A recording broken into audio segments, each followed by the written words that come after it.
Assalamualaikum warahmatullahi wabarakatuh. Perkenalkan, saya Kurnia Wardani, mahasiswa semester 6 jurusan Agroteknologi Fakultas Pertanian, Perikanan dan Biologi. Saya di sini ingin memberikan sedikit informasi mengenai limbah dan pemanfaatannya. Apakah kalian tahu apa itu limbah? Limbah adalah bahan buangan tidak terpakai yang berdampak negatif terhadap masyarakat jika tidak dikelola dengan baik. Jenis limbah berdasarkan jenis senyawanya memiliki dua jenis. Yang pertama, limbah organik. Limbah organik memiliki definisi berbeda yang penggunaannya dapat disesuaikan dengan tujuan penggolongannya.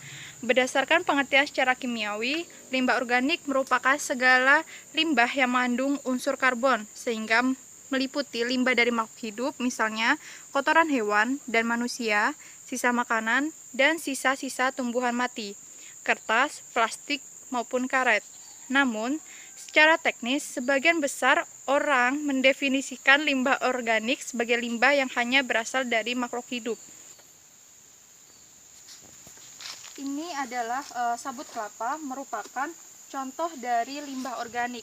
Sabut kelapa ini bisa saja dimanfaatkan sebagai pupuk maupun bahan untuk media tanam penanaman tanaman.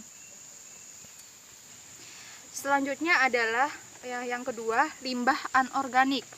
Limbah ini secara kimiawi adalah limbah yang tidak mengandung unsur karbon seperti logam, misalnya besi dari mobil bekas atau perkakas, dan aluminium dari kaleng bekas atau peralatan rumah tangga, kaca, dan pupuk anorganik, misalnya yang mengandung unsur nitrogen dan fosfor.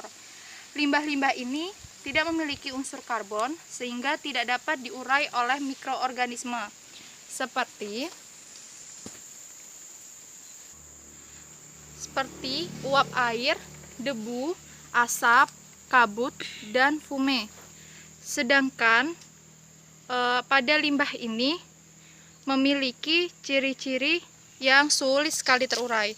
Tetapi pemanfaatannya, limbah ini dapat dijadikan sebagai sebuah produk yang memiliki nilai jual tinggi. Contohnya berupa cangkir plastik ini bisa dimanfaatkan sebagai vas bunga untuk bahan kerajinan.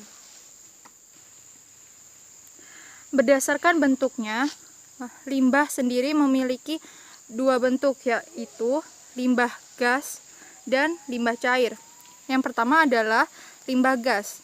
Limbah gas adalah limbah yang memanfaatkan udara sebagai media. Secara alami, udara mengandung unsur-unsur kimia seperti O2, N2, NO2, CO2, dan H2. Penambahan gas ke udara yang melampaui kandungan udara alami akan menurunkan kualitas udara.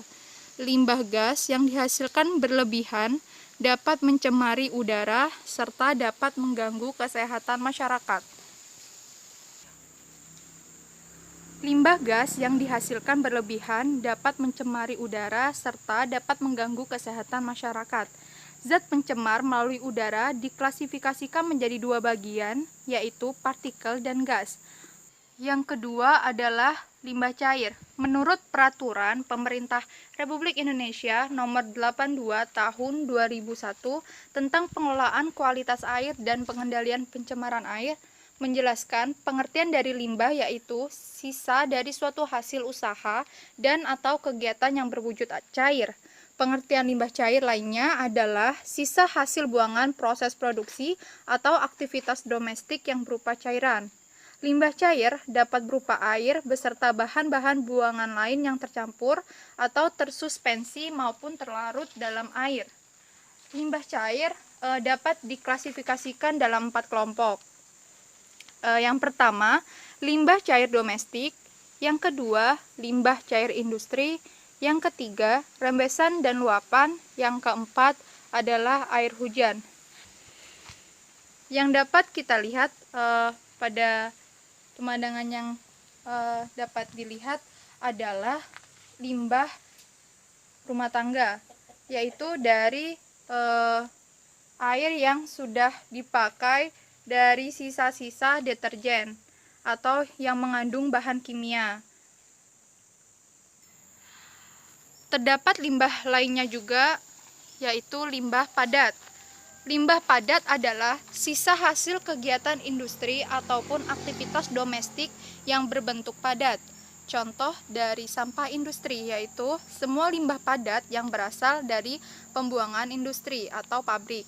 Komposisi sampah ini tergantung dari jenis industrinya. Seperti jika pabrik minyak, berarti limbah yang dihasilkan berupa bahan kimia yaitu minyak. Dan jika pabrik kelapa sawit, bahan limbah yang dihasilkan itu dari produk kelapa sawit. Penanganan limbah padat bisa dibedakan dari kegunaan atau fungsi limbah padat itu sendiri. Limbah padat ada yang dapat didaur ulang atau dimanfaatkan lagi, serta mempunyai nilai ekonomis seperti plastik, tekstil, potongan logam, namun ada juga yang tidak bisa dimanfaatkan lagi. Limbah padat yang tidak dapat dimanfaatkan lagi biasanya dibuang, dibakar, ataupun ditimbun begitu saja.